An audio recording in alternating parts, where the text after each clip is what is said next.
saya ingin mengambil waktu sebelum acara ini saya serahkan kepada panitia untuk ditutup.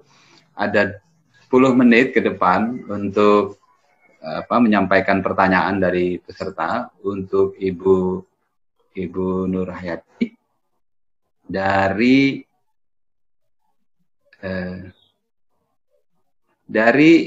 Ibu Wiwi Tretno Handayani bertanya kepada Ibu, apakah memungkinkan penelitian analisis wacana dilakukan tanpa melakukan wawancara atau interview dengan narasumber? Misalnya penelitian tentang penolakan prosedur pemakaman pasien COVID. Tidak dapat melakukan wawancara dengan keluarga pasien. Itu yang pertanyaan pertama. Pertanyaan kedua, bagaimana cara menuliskan data Twitter yang menjadi data dalam penelitian analisis wacana terkait dengan kode etiknya? Misalnya dalam penelitian analisis wacana penggunaan bahasa alay dalam Twitter di kalangan anak muda. Datanya diambil secara acak di Twitter. Karena data diambil secara acak, apakah akun Twitter perlu dicantumkan secara detail atau disamarkan? Itu pertanyaan itu untuk Ibu Nur Hayati. Pertanyaan untuk Pak Jumadi dari Pak Ahmad Humaydi. Seberapa besar pengaruh subjektivitas peneliti dalam menganalisis teks dan bagaimana cara mengurangi subjektivitas itu, Prof? Demikian dua pertanyaan dari peserta yang muncul pada sesi kedua ini. Saya persilakan kepada Ibu Nur Hayati. Baik, terima kasih Pak Zainul, terima kasih untuk penanya. Saya akan jawab dari pertanyaan yang pertama. Jadi apakah analisis wacana kritis bisa dilakukan, analisis wacana kritis bisa dilakukan tanpa wawancara? Bisa. Jadi kalau kita menentukan topik tadi misalnya pemberitaan tentang penolakan proses pemakaman dengan SOP COVID, maka angle kita di mana dulu? Kalau kita fokusnya adalah pada bagaimana media merepresentasikan peristiwa sosial tersebut, maka data cukup dari data berita itu, pemberitaannya itu. Tetapi kalau kita mau lebih jauh lagi, bagaimana persepsi masyarakat terhadap kebijakan SOP pemakaman COVID-19, maka data itu di samping data yang berasal dari media, maka alangkah baiknya perlu dilengkapi dengan data dari persepsi masyarakat, entah itu keluarga kalau memang bisa kita hubungi, itu tentu saja lihat situasi tadi. Kalau memang misalnya itu ada di wilayah Bapak Ibu kenal, ada baiknya bertanya seperti itu, atau kita melihat persepsi masyarakat melalui focus group discussion begitu. Jadi bisa Ibu, kita bisa melakukan kajian analisis yang datanya berupa teks itu saja. Jadi seperti tadi sudah dijelaskan panjang lebar dan jelas oleh Pak Jumadi, kalau kita mau melihat apakah itu representasi, nilai ideologi, identifikasi atau aksinya, maka tadi sudah dijelaskan kita melewati 3 tahapan: deskripsi, interpretasi, dan eksplanasi. Tentunya di bagian interpretasi dan eksplanasi itu kita harus keluar dari teks, mencari konteks sosial budaya, mencari konteks institusional dan historis untuk menemukan makna, intended meaning, makna yang diinginkan oleh produser atau makna yang kita temukan di sana, gitu. Lalu yang kedua, penelitian yang kedua, apakah kalau data bisa diambil dari Twitter? Bapak Ibu, selama teks itu sudah menjadi publik, maka itu bisa kita gunakan sebagai data.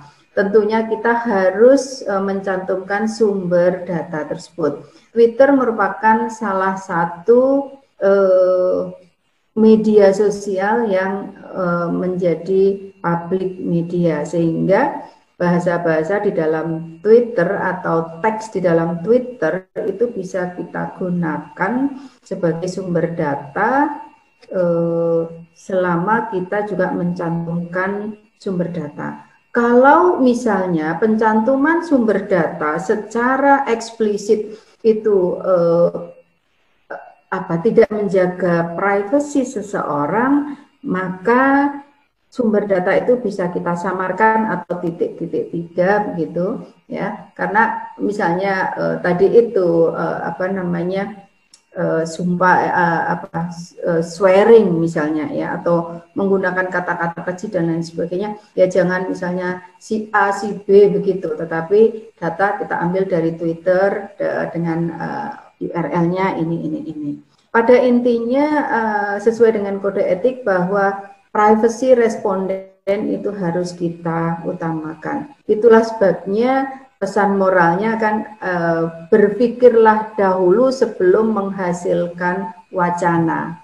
Karena begitu tindak wacana kita sudah terrealisasi dalam bentuk teks, maka teks itu sudah menjadi milik publik dan akan sulit bagi kita untuk mengcounter proses pemaknaan yang dilakukan oleh masyarakat. Artinya apa? Bahwa kalau teks itu sudah menjadi teks, maka masyarakat itu memiliki ya kewenangan untuk memberi makna apa saja. Masalah itu pemaknaan itu sesuai dengan yang kita maksud atau tidak, itu lain perkara. Tetapi hati-hati, karena makna yang dihasilkan dari sebuah teks itu juga bergantung pada konteks yang kita gunakan. Ini pesan moral di luar jawaban tadi. Saya kira itu Pak Zainul yang bisa kita sampaikan. Terima kasih Ibu Nurhayati.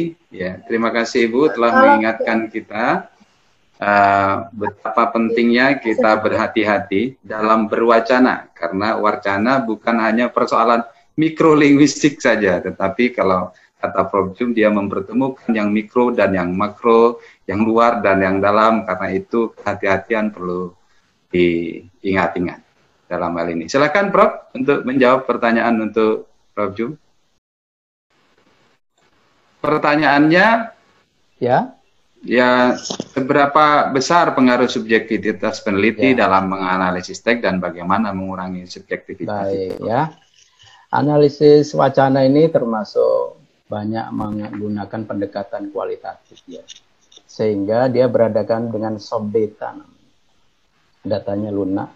Nah, oleh karena itu kepercayaan data itu memang harus tinggi ya, karena human instrumentnya itu yang penting. Human instrument itu untuk bisa menganalisis dengan baik ya, dia harus tahu etiknya dulu, etiknya dikuasai dengan baik ya. Etik itu konsep-konsepnya ya, piranti yang mau dianalisis. Lalu emiknya diterapkan di dalam analisis.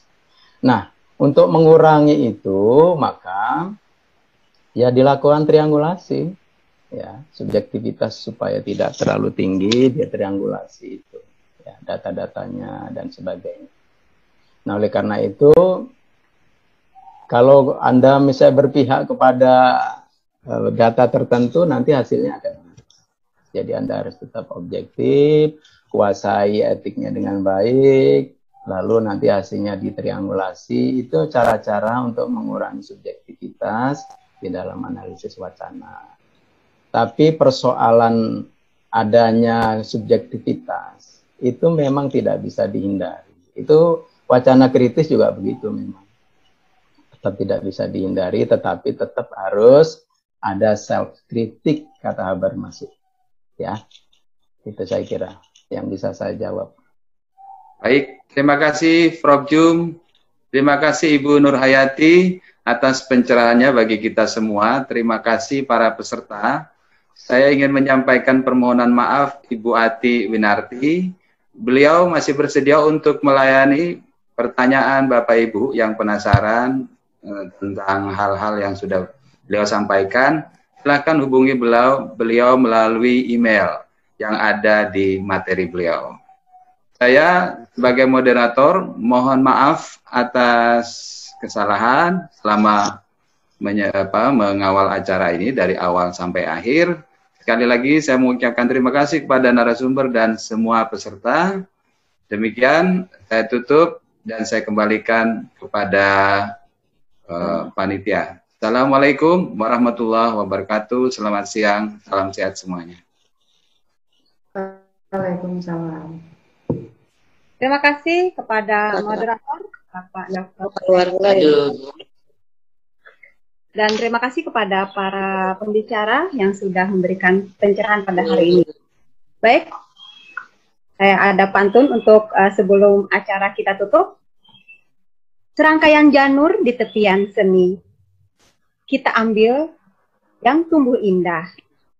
Mari kita akhiri seminar daring hari ini dengan mengucapkan hamdalah. Alhamdulillahirabbil alamin. Kami atas nama panitia mengucapkan Assalamualaikum warahmatullahi wabarakatuh. Waalaikumsalam warahmatullahi wabarakatuh. Terima kasih Bapak Ibu dan semua peserta. Ibu Lila Rosanti dari Mojokerto. Ini kawan ini. Terima kasih Ibu Nur. Pak Ju. Mohon izin live. Ya. Mohon izin. Terima kasih Bu Nur Arifah.